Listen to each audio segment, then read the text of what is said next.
বলতে পারি না।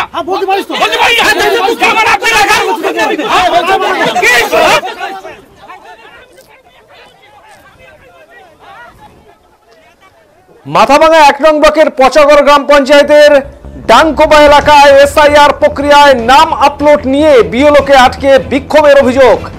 আবারও আপনাদের জানিয়ে রাখি, মাথাভাঙা ১ নং ব্লকের পচাগড় গ্রাম পঞ্চায়েতের ডাংকোবা এলাকায় এসআইআর প্রক্রিয়ায় নাম আপলোড নিয়ে বিএলওকে আটকে বিক্ষোভের অভিযোগ। প্রসঙ্গত উল্লেখ্য যে এই এলাকায় 243 এবং 244 নম্বর বুথে ভোটার তালিকা থেকে 425 জনের নাম উধাও হয়ে গিয়েছিল। পরে যদিও নির্বাচন কমিশনের পক্ষ থেকে ওয়েবসাইটে পূর্ণাঙ্গ তালিকা প্রকাশ করা হয়, সেখানে উধাও হয়ে যাওয়া 425 জনের নাম রয়েছে। অভিযোগ, বিএলও যখন এই ব্যক্তিদের নাম অনলাইনে আপলোড করছেন সেখানে সাকসেস দেখাচ্ছে না। এই নিয়েই বিএলওকে ঘিরে ক্ষোভ উগরে দেন এই এলাকার এই সমস্ত সাধারণ মানুষেরা। তবে স্থানীয়দের মধ্যে অনেকেই বলেন, বিএলও জানান 26 তারিখের পর এই সমস্যা মিটে যাবে, বিএলও অ্যাপে ডাউনলোড হবে। তবে এলাকার রফিকুল নামে এক ব্যক্তি সমস্যা তৈরি করছে, বিএলওকে আটক করেছে। এলাকার 2টি বুথে 425 জনের নাম ছিল না, বর্তমানে তালিকায় নাম রয়েছে। এটা সত্য যে আপলোডের সময় সাকসেস দেখাচ্ছে না, তবে 26 তারিখে সমস্যা মিটবে বলে বিএলও জানিয়েছেন। এ বিষয়ে রফিকুল ইসলাম বলেন, তিনি বিএলওকে জিজ্ঞেস করছেন কেন তারা হয়রানি হচ্ছেন, কেন তাদের নাম আপলোড হচ্ছে না, সাকসেসফুল দেখাচ্ছে না, তারা ভোট দিতে পারবেন তো, এই প্রশ্নই করেছেন। বিএলও ফোন করে প্রশাসন আসে, খবর পেয়ে ঘটনাস্থলে আসে মাথাভাঙা থানার পুলিশ। বিএলও জানান কিছু আপলোড সাকসেস দেখাচ্ছে না, তবে পরে ঠিক হয়ে যাবে।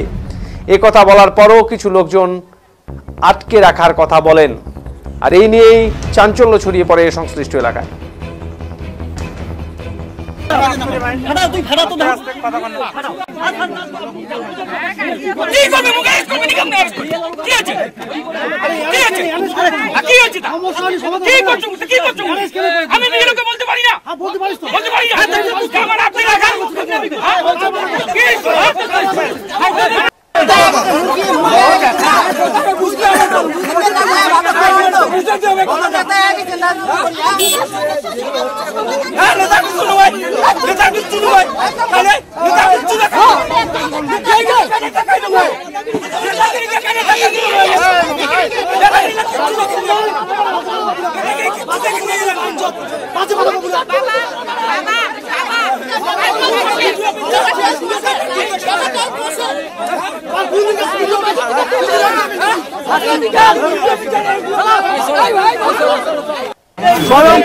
অপমান করছে, অপমান করছে,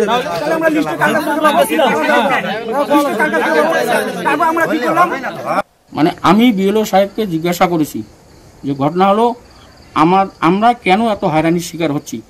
আমরা 425 জন ভোটার, যাদের ভোটার লিস্টে নাম ছিল না, তাদের আমরা ফর্ম ফিল আপ করে জমা দিচ্ছি, আপনি রিসিভ করে আমাদেরকে দিচ্ছেন, কিন্তু এখানে কেন সাকসেস দেখাচ্ছে না। আমরা চূড়ান্ত খসড়া তালিকায় আমাদের নাম থাকবে তো, আমরা ভোটাধিকার প্রয়োগ করতে পারবো তো, বিজেপির কোনো চক্রান্তের শিকার আমরা হব না তো, আমরা ভোটাধিকার থেকে বঞ্চিত হব না তো। তো বিএলও সাহেব আমাকে সদুত্তর না দিয়ে বিএলও সাহেব হঠাৎ করে প্রশাসনকে ফোন করে প্রশাসনকে নিয়ে আসলো। প্রশাসন আমাকে মানে কি বলছে আমি কোনো বুঝতে পারছি না। আমি বললাম মমতা বন্দ্যোপাধ্যায় যাতে চতুর্থবারের জন্য মুখ্যমন্ত্রী হয়, আমরা যাতে ভোটাধিকার প্রয়োগ করতে পারি, কিন্তু হঠাৎ করে কেন এরকম পরিবেশ তৈরি হলো আমি বুঝতে পারছি না। না, আমি তো কোনো বিভ্রান্তি ছড়াইনি। আমি বলছি যে খসড়া তালিকায় আমাদের নাম থাকবে তো, আজকে যেহেতু সাকসেস দেখাচ্ছে না, তো আমরা ভোটাধিকার থেকে বঞ্চিত হব না তো, এটাই আমি জিজ্ঞাসা করছি। উনি এর সদুত্তর দেননি, উনি প্রশাসনকে জানিয়েছেন। এই নিয়ে পরিবেশ তৈরি হয়। হ্যাঁ। আপনার নাম? রফিকুল ইসলাম। কিছুই নেই এখানে, টোটাল গ্রামটার বিএলও আসিয়া যে আমাদের প্রথম থেকে আমি বলি যে আমার 425টা ভোট আমাদের লিস্টে নাম নাই, আর 420টা নাম আছে। তার জন্যে কত অবরোধ হয়েছে, বিডিও অফিসে গেছি, ডিএম অফিসে গেছি, বর্তমান যে আমার ব্লক সভাপতি তার কাছে গেছি, যে আর দৌড়াদৌড়ি করি 5-7 দিন 10 দিন এইভাবে গেছি। যাওয়ার পর আমাদেরকে বিডিও আশ্বাস দিছে, আশ্বাস দেওয়ার পর সভাপতি আশ্বাস দিছে চিন্তা করো না, তোমার লিস্ট আমরা বার করে দেবো। তারপর লিস্ট বার করে দিছে, অফলাইনে ছাড়িয়েও দিছে, দিয়ে বিএলও আসছে, বিএলও ফর্ম ফিল আপ করতেছে, গোটাই গ্রামটা টোটাল হয়ে গেল। এখানে আসিয়া এই বাড়িতে আসিয়া এই হট্টগোল, আমাদের ফর্মুলাতে ফিল আপ করতেছেন, আমাদের ফর্ম লিস্টে সাবমিট করতেছে না কেন? এই নিয়ে পুলিশকে ডাকছে, সাধারণ লোককে ডাকছে, ডাকে হইলে রাখা শুরু করছে। আপনাদের যে নামগুলো ছিল, পরের যে নামগুলো ছিল, ওগুলা কি আপলোড হচ্ছে না হচ্ছে না? হচ্ছে না, টান দিছে, 7 দিন লাগবে এইটা আপলোড হইতে। আচ্ছা, হ্যাঁ, এর জন্য উত্তেজনা, মানে যেহেতু আপলোড হচ্ছে না এই জন্য উত্তেজনা তৈরি। হ্যাঁ, এই জন্য উত্তেজনা। আমরা করি নাই, আপনার ওই একটা ব্যক্তি করছে। আচ্ছা, কি অনেকের আপলোড হচ্ছে না বলতে, অনেকের আপলোড হচ্ছে বলতে এইটা ভুল কথা, মানে কারোই আপলোড হচ্ছে না। 416 থেকে 417 থেকে সিরিয়াল শুরু করে 846 পর্যন্ত যে সিরিয়ালটা আছে কারোই আপলোড নিচ্ছে না। কারণ যে নির্বাচন কমিশনের অ্যাপসে আপলোড হয়েছে লিস্টটা, কিন্তু বিএলওর যে অ্যাপস আছে এই অ্যাপসে আপলোড এখনো হয়নি। তো বিএলও সাহেব বলছে যে 26 তারিখের মধ্যে ওই বিএলও অ্যাপসটাতে আপলোড হবে, তার মানে 26 তারিখের পর থেকে আমরা স্ক্যানের কাজ শুরু করতে পারবো। কিন্তু একটা বিষয়, সেটা হলো স্ক্যানের কাজ কিন্তু আমাদের না, এটা বিএলওদের কাজ। তাহলে আমাদের ফর্মটা আমরা জমা দিলাম, বিএলও স্ক্যান সময় মতন করবে। সেক্ষেত্রে মানুষকে বিভ্রান্তমূলক বার্তা, যেমন এই যে 243 নং বুথে যে আছে, 243 নং বুথের যে বিএলও ছিল, ওনাকে এই রফিকুল হোসেনে চাপ দিয়ে ওনাকে ইস্তফা দেওয়া হয়েছে।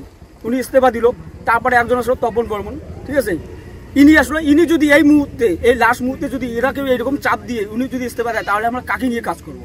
এটা সাধারণ মানুষকে হেনস্থা করার একটা চক্রান্ত চলছে এনার। একটা এই জায়গায় কিছু মানে ভোটার লিস্টের আপডেট হয় বা সাকসেস হয়, কিছু সাকসেস হয় না। এখানকার কিছু পাবলিক বলতেছে আমাদের সাকসেস দেখাইতে হবে, মানে যেগুলো মানে কম্পিউটারে বা মোবাইলে আমরা যে আপলোড করি সেটাকে সাকসেস দেখাইতে হবে, সাবমিট সাকসেস দেখাইতে হবে। এটা নিয়ে ওনারা বলতেছে সাকসেস না দেখালে আমাকে যেতে দিবি না, যার জন্য তারপরে যাই হোক এখানে লোকজন আসলো বা পুলিশ আসলো, এইটুকুই আর কি। আপনাকে কি ঘেরাও করে রাখা হয়েছে? না, ঘেরাও করে রাখেনি, ওরা বলতেছে আমাদেরকে সাকসেস দেখাইতে হবে। বসিয়ে রাখা হয়েছিল? সাকসেস না হলে ওনাকে যাইতে দিবেন, এই কথা বলছি। সাকসেস না হলে আমাকে যেতে দিবেন, সে কথা বলেন না কেন আপনি? সেটাই তো বললাম, সাকসেস না হলে আমাকে যেতে দিবেন। সমস্যা কিছু নাই। আজকে এখন তো আমাদের ফর্ম কালেক্ট চলছে, মানে ফর্ম সংগ্রহ করা, তারপরে আমরা বাড়িতে গিয়ে মোবাইলে আমরা সাবমিট করব বা মোবাইলে আপলোড করব। তা কিছু পাবলিক বলতেছে না, আমাদের এইখানে আমাদের সামনে আপলোডটা করতে হবে। তাই এখন কিছু হয় কিছু হয় না, যেটা হয়তো ওখানে ভিডিও কিছু কাজ আছে বাকি আছে আপলোড করা, যেটা ওইটা আপলোড হলে পরবর্তীতে সাকসেস দেখাবে। এখন সাকসেস দেখাচ্ছে না, যেটা আমি অফিসেও গেছি, অফিসেও বলছে এই কিছু আপলোড কিছুদিন পর সাকসেস দেখাবে, কিন্তু এখানে কিছু পাবলিক বলতেছে না আমাদেরকে এখনই সাকসেস দেখাইতে হবে। এইটা না আগের গুলো হয়ে গেছে, ইদানিং রিসেন্টলি কিছু সাকসেস দেখাচ্ছে, কিছু সাকসেস দেখাচ্ছে না। হ্যাঁ, তার মধ্যে কিছু ওখানে নাম রয়েছে। আচ্ছা, তো যেগুলো অনেকের সাকসেস হচ্ছে, সাকসেস হচ্ছে না।